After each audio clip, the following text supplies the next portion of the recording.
desire na ma-experience po yung God's love at saka yung guidance po ng Lord. Bawat araw. So nag-aas po siya na ma-refresh yung love ng Lord sa puso at isip po niya. Kung tutusin po, anong sitwasyon po na ito, na kanya pong naisulat ito, ay nasa sitwasyon po siya na mahirap. Marami pong mga kalaban na nakapaligid sa kanya. Marami pong mga nandun po siya sa gitna ng labanan. So, pero po, sabi niya po doon, ipaalala niyo sa akin ang inyong pag-ibig, Lord. Sa inyo ako nagtitiwala. Kasi nandun yung pagtitiwala niya sa Panginoon. Dahil kilala niya sino yung Diyos na nilalapitan niya. Tayo po, di po ba, hindi tayo basta-basta nagtitiwala? No? Di tayo nagbibigay agad ng tiwala. Pero may tiwala siya kasi proven na niya na ang Diyos na nilalapitan niya, pinagkakatiwalaan niya, ay faithful at mapagmahal na Diyos. Hindi siya iiwan. At sabi po doon pa, ipakita niyo sa akin yung tamang daan na dapat kong daanan dahil sa inyo ako nananalangin. Na yung nag-guide sa kanya ng tamang daan ay ang Diyos lamang. Kaya nga po, di po ba kung mapapansin niyo yung buhay po ni David? Kung kailan niyo pa si Haring David. Yan. Kaya ang buhay po ni David, sinimulan niya ng tama dahil nandun yung guidance ng Lord. At kahit po sa mga panahon na sumablay siya, di ba ba, nagkasala siya eh. Pero, naitama niya po ito sa tulong ng Panginoon. At higit po sa lahat, natapos po yung buhay niya na tama. Dahil po sa guide na ibinibigay po ng Diyos. At ngayong po oras na to, kilala po ba natin yung pinuntahan natin ngayong umagang ito? Diba? Kung kilala po ninyo ito, imposible po na pa-chill-chill lang tayo sa pagbibigay ng papuri at pagsamba. Amen? Kasi kilala natin eh. Si Haring David po kilala niya kung sino yung Diyos. Kaya po nandun yung pagtitiwala niya. At alam niyo po ngayong oras na to, yung ibinigay lang natin na oras sa Panginoon, pagbibigay na po ng pagtitiwala sa Kanya. At ngayon po umagang ito, hayaan po natin na i-refresh natin. Lord, alam ko, mabuti ka, mapagmahal ka, faithful ka noon, ngayon, at magpakailanman. At ngayon po ibigay natin yung the best na papuri at pagsamba. Hayaan natin maabot natin yung presence ng Lord ngayong umagang ito. Dahil mong lahat ay tumayo at maghanda na po sa ating pagsamba.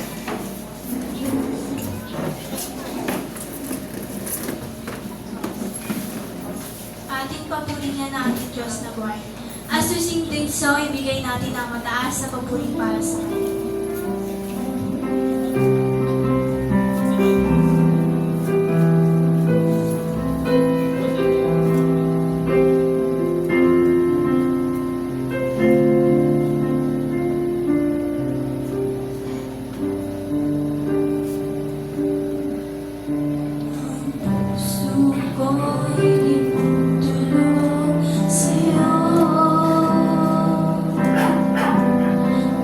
Bye.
na nasa langit, Amerika ng langit ng lupa.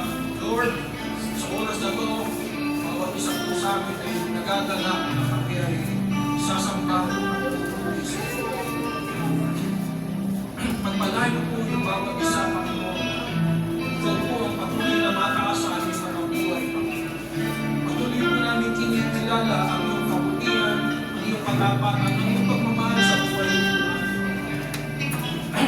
Lord, pagawarin po rin po kami sa lahat ng aming pagkukulang. Sa lahat ng aming nagagawa masalanan sa iyo. Maging sa isip, salita at sa gawa. Kaya naman po, Lord, pagawarin po kami, makaligisip po kami mula ulong ng aming karaman. Kung maling karaman, dapat po kami lumapit sa iyo, dumulog sa iyo. Sabi mo sa iyong salita, kami papalag ng aming mga kasalanan, di ko ay tapat at balang kami iniisip sa lahat ng aming kaliwan. Salamat po kami sa iyong mayamang pag-ibig na pinaparanas sa amin.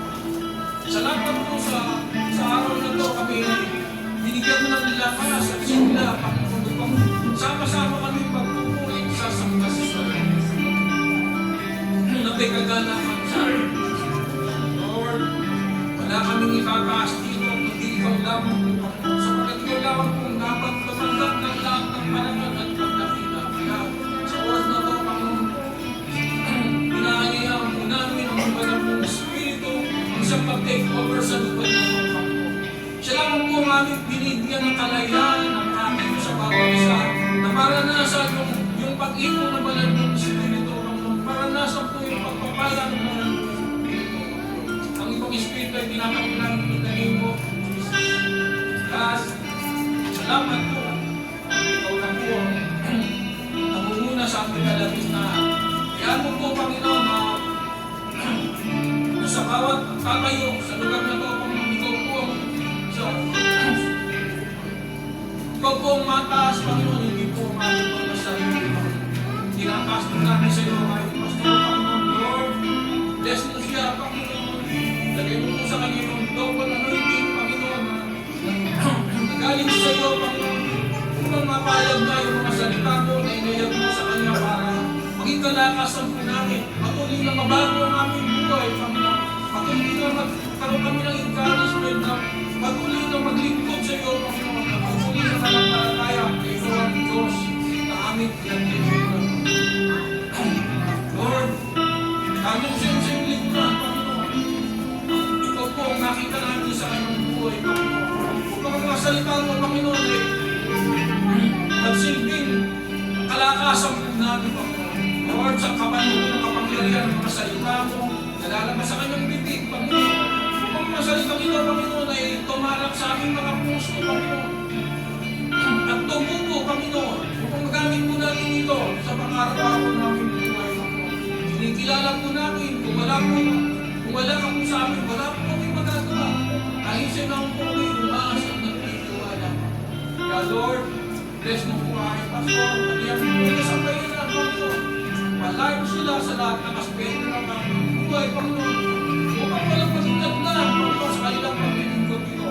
Yung po sila ng kalakasan, kalusugan, physically, spiritually, upang patuloy na magampanan nila yung tungkol yung tinatang mo sa kanila, Panginoon. Kaya hindi po, Panginoon, yung anak mo na natin sa ngayon, Lord. Ikaw pong magpala sa bawat isa. Malalaman mo po yung kalagayan ng bawat isa, Panginoon. Nakikita mo po yung mga pangailangan niya, mga financial, mga spiritual, Lord. Magpalayo mo sila, magpalayo mo sila. Kung mayroong karamdaman, Lord, ikaw ang Diyos na kadalingan sa mga ligaw ng ating Diyos, para na nagpapagaling kaya, Lord, abutin mo sila. Ang sakit man to, physically, Panginoon, ikaw ang Diyos na manggagamot, Panginoon. Ang sakit man to, spiritually, Lord, ang pagkalang mo ng Espiritu, magpagaling sa kanila. Sa mga nalulungkot sa mga problema, Lord, ikaw ang Diyos na pagkukunan, Panginoon. Kaya sa oras na to, Panginoon, pray po namin ang bawat isa sa atin ay pinagpala mo sa Panginoon. Pinagpala mo po ang lahat ng mga anak mo, Panginoon. Maging mga kapatid po namin na wala pa ito, Lord, matagpuin po sila. Gatin po sila ng safe and sound sa lugar na ito. Na upang makasama po namin, Panginoon, sa pagpupuli at pagsamba sa iyo, Panginoon.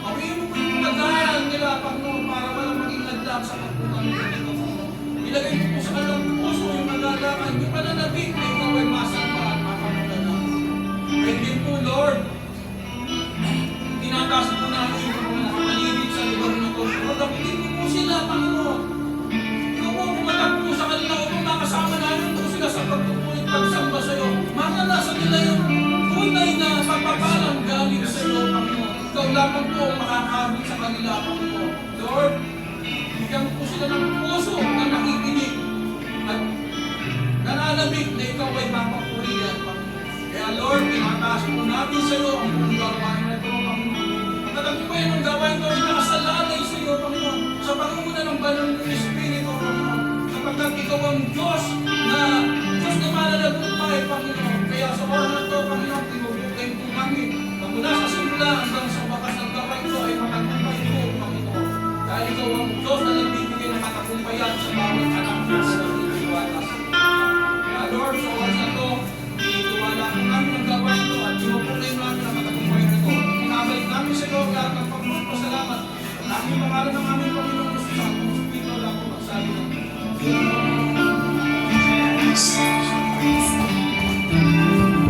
Ngayon ay may ready na po balik tayo magbuli sa ating Diyos sa buhay.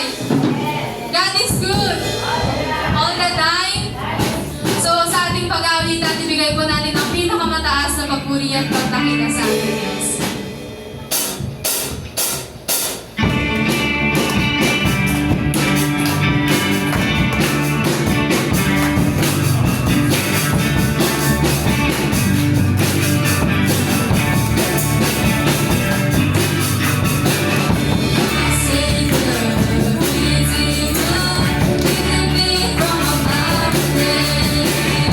Almighty, forever, I will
This morning, Lord God.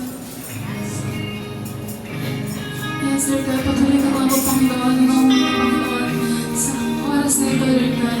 Ikaw lamang po ang aming papatuloy at tatakilayan, Panginoon, sa umagang ito, Lord God. Naway, kami lahat na narinito, Panginoon, ikaw lamang, Panginoon, ang papatuloy, Panginoon. Susunod sa Lord God.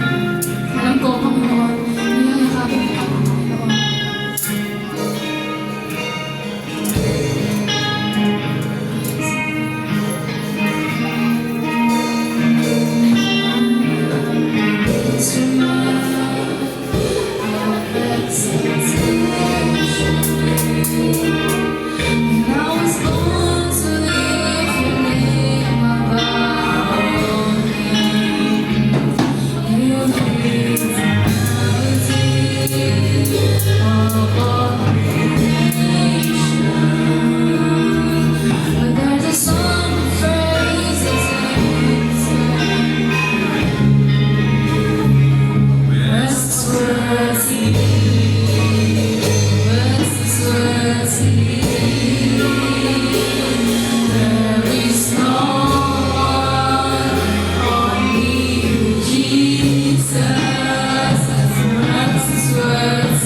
sing God's song.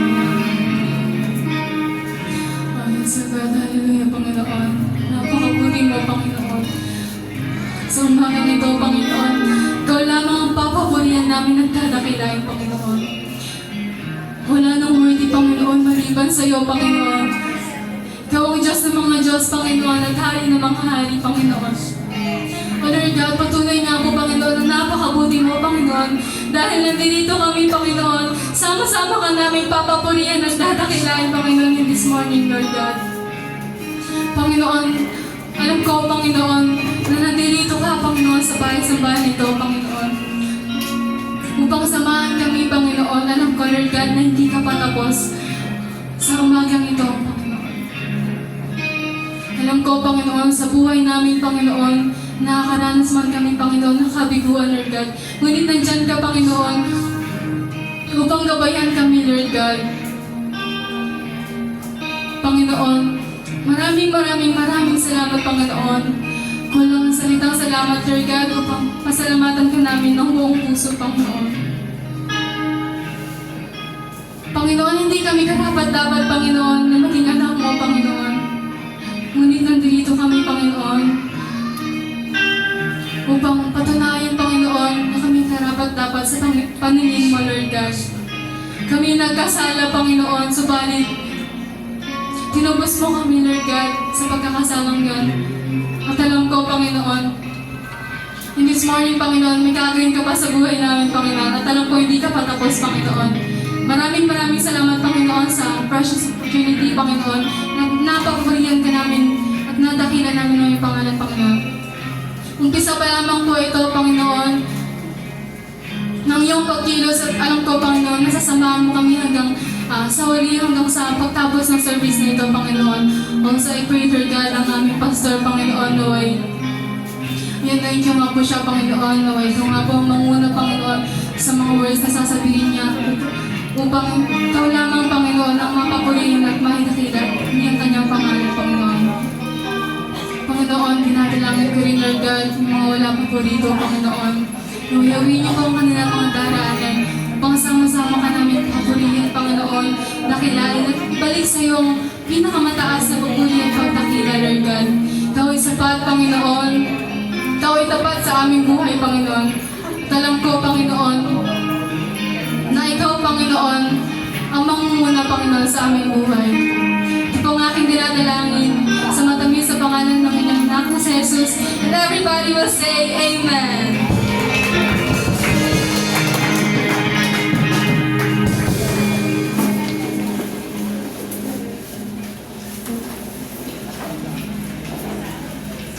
Yan. Purihin po ang Lord. Siya lang po ang worthy to be praised, Jesus. Amen. Wala na pong iba. Kahit ano man yung posisyon natin o lagay sa buhay, walang karapat-dapat na idakila kundi ang ating Diyos. Amen? So, siya lang po ang pwede din tumanggap ng ating mga papuri. No? Dapat po, siya lang po yung ating talagang papupurihan. At nawa ay makita yun sa ating mga katutubo. Amen? Na siya po yung naitataas. So, meron po ba dito na magpapatunay na ang Diyos ay mabuti, na ang Diyos ay dakila sa kanilang buhay sa buong isang linggo? Ayan, nakikita naman po ang hindi. Kaya, alam ko po may ginagawa ang Diyos. Amen? So sabi nga po, di ba kanina, ipaalala niyo po sa akin ang inyong pag-ibig. Di ba? Dahil sa inyo ako nagtitiwala. Sabi po ni David. At ako po, nagpapasalamat din sa Panginoon dahil, syempre po, ayan, nakauwi po yung asawa ko. Kasama namin siya. Dapat po last week yan dahil nga po, nandiyan si Juliet, pero wala, hindi natuloy. Pero at least kayo po natuloy. Puri po ang Lord dahil maayos naman po yung kanyang biyahe. Nakarating po siya kahapon, madaling umaga. Ayan. So, minsan po talaga po sa daan, marami pong mga hindi natin masasabing aksidente, pero ang Diyos po ang patuloy na gumagaway sa kanya pong pagbibiyahe, papunta, pauwi dahil ay pabalik ng Maynila. At purihin din po ang Lord dahil yun nga, tunay nga po,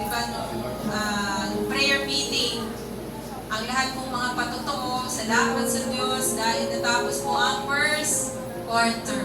Ayun, ng mga estudyante.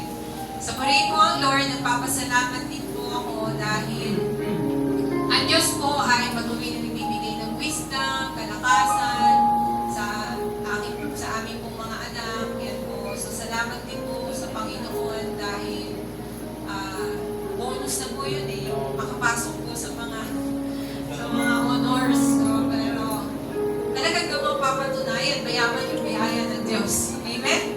So, hindi lang niya pinapasa lang, kundi talaga pong meron pang mga awards. So, purihin po ang Lord na yung pong elementary ko, nakapasok naman po. Actually, 5 lang silang binigyan. So, purihin ng Lord. Kaya napabawa po pala na magbigay ng grades ng iba. So, purihin po ang Lord. Ang galing po, nakapasok po yung anak ko nandun. So, at siyempre, yung aking po high school, yung din po ay binibigyan din po niya ng wisdom, kalakasan sa kanyang din po pag-aaral. Yun. So, sa Diyos po, lahat ng papuri. Amen?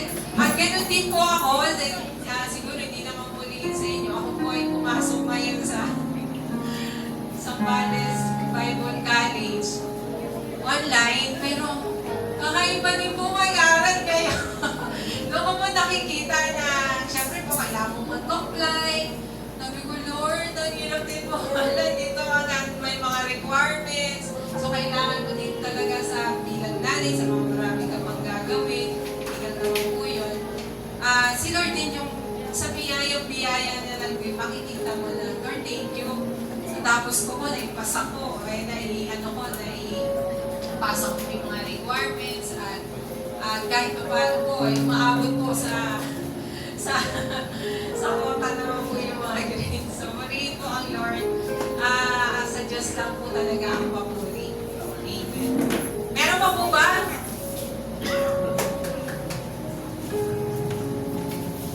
Isang mapagpalang umaga po sa ating lahat. Na-miss ko po kayo. Ang Lord po ay napakabuti sa buhay natin, sa buhay namin. Parang 1 taon po akong nakamiss ng sermon ni Pastor. Na-miss ko po yan. Nung mga unang Sunday po, talagang nakaramdam po ako ng lagnat, ganyan, namagay mata ko. Nung mga sumunod pa, ibang pagsubok naman po ang pinaranas naman ni Lord. Pero yun po ay para tumibay siguro kami. Nagkaroon po ng konting crisis sa work si husband. Mga ilang uwi po niya, parang pinaparignan niya po ako na may problema siya sa work at parang hindi na sila nagkakasundo ng boss niya. Siyempre po ako nag-aalinlangan ulit. Kasi paano kami? Wala kaming bahay? Paano kami mabubuhay? Pero yung po kasing husband ko, mas kilala ko siya na ayaw niya yung gano'n na kino-question ko. Hinihintay ko magsabi siya sa akin. And then ang pinakahuling uwi po niya, halos dala niya na yung mga damit niya. Hindi lang para palaban sa akin, parang wala na siyang balak bumalik. Parang 3 weeks po siya nag-stay sa amin. Tapos sabi ko, inaantay ko po siyang mag-open. Tapos sabi niya talaga hindi na sila magkasundo ng boss niya. Naku, sabi ko, paano na to? Pero yung tiwala ko po siguro sa Lord na may iba siyang plano na mas maganda. Siguro yun na yung inilalakad niya sa amin. Pero ang hirap po kasi parang 2 payday po siyang hindi na siya sumahod kasi nagpaalam po siya sa boss niya na may mga gagawin siya, hindi niya umuwi sa province, ganyan. Pero ang totoo nun, parang naghahanap na pala siya ng bagong work. And buti po, nung na-assign sila sa Surigao, may project po siya doon na solar, pinapirate po siya nung GenCo. Parang yun ang kinonsider niya. So, ako po alinlangan ako kasi okay naman na kami, parang nakakaraos naman kami, gano'n, lilipat na, nasa layo pa. Tapos nung nag-try po siya doon ng mga about 10 days, pinapunta po siya doon ng bagong company. Sabi niya, babalik muna siya para i-transfer trabaho niya, responsibilidad niya sa dating work. And then yun nga po, bumalik ulit siya. Tapos kinuha na namin yung mga gamit po niya sa ano. Yun po yung last Sunday na wala ako. Salamat po sa Lord kasi nag-open ulit siya ng panibagong door of opportunities kay husband. Although malayo po, nasa Mindanao po kasi yung mga kontrata po ng company na yun. Isa po yung medyo middle class siguro na contractor. Karamihan po ay government projects. Pero hindi naman flood control projects. Mga building po yun, tapos mga solar, gano'n. Mostly po ang mga trabaho nila nasa Mindanao, Northern Mindanao sa Visayas.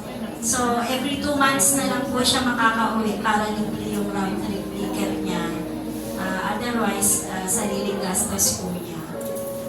So, nung mga panahon po na yon, na nag-i-struggle kami kung ano talaga yung dapat niyang gawin, kung dito lang siya, dito siya maghanap ng trabaho, ano. Parang ang bigat po ng kalooban ko kasi hindi po ba yung mga nanay yung nag-iisip, parang yung tatay ang pag-iisipan lang niya, yung trabaho niya, paano siya kumita. Pero yung nanay po ang nagdadala, wala, niluluto bukas, sa next week, sa next month, may babaunin pa kaya yung mga anak ko, may pambayad pa kaya kami sa bills. Ayun po. So, yung mga time po na yon, parang naghanap ako ng mga, parang sabihin na natin ibang, para yung gusto ko yung masaya, ayaw ko munang isipin yung reality. So, may mga, yung pang friends po ako na nag-aaya ng pasyal-pasyal, gano'n, gumawa ako. Pero hindi naman po kami nalulong sa masamang issue. Naganap lang po ako ng mga ibang ganyan. Parang mahirapan akong isipin mo na yung reality. Pero lagi pong may kulang. Lalo na pag Sunday na wala ako. Kasi nasa sistema ko na po na pumunta dito sa church. Parang may kulang. Ako po yung guilty. Ako yung nawawalan. Ako yung hindi nakakarinig ng salita ni Lord. Ako yung hindi nakakarinig ng sermon ni Pastor. Parang may kulang. And hahanapin mo pala pag napalayo ka kung ano yung nakasanayan mo na dahil alam mo nandun ang Lord. Salamat po sa mga kapatiran na namumumusta sa akin. Salamat po sa mga naghahanap, nagsasabi na namimiss ako. At yung mga nagbibiro po kay Kara na, sana naman yung nanay mo, ano na naman masakit sa nanay mo. Thank you po. Pagkamat minsan sabi ko, anak, gano'n lang talaga hinahanap siguro mo. Salamat po. Nakakatuwa, hinahanap ka. At ang Lord po ay laging open arms. Lagi siyang naghihintay na babalik. Ang importante po, babalik. Ang hindi maganda yung hindi na alam ng tayo babalik. At salamat po sa Lord dahil during those times po ay hindi niya kami pinabayaan. Hindi siya nagkulang. Walang meals naman na na-miss namin mga panahon na yun. At yung mga anak ko dito, kahit pa paano naka-cope up naman sa pag-aaral, with flying colors, sabi nga. Salamat po sa Lord sapagkat alam na alam niya yung mga dinaramdam mo, paano ka i-comfort, i-appease. At salamat po sapagkat may kapatiran naman na pwede kong balikan anytime. Naghihintay sa akin. At sa Lord po ang pinakamataas na papuri at salamat. Siyempre, mahal ka namin. Yan, okay. Pagka nagkita kami, ate, mas naman na. Okay, so talagang kailangan po talaga panapatin natin na may halaga po yung bawat isa sa atin. Diba? Tayo po ay magkakapamilya. Amen?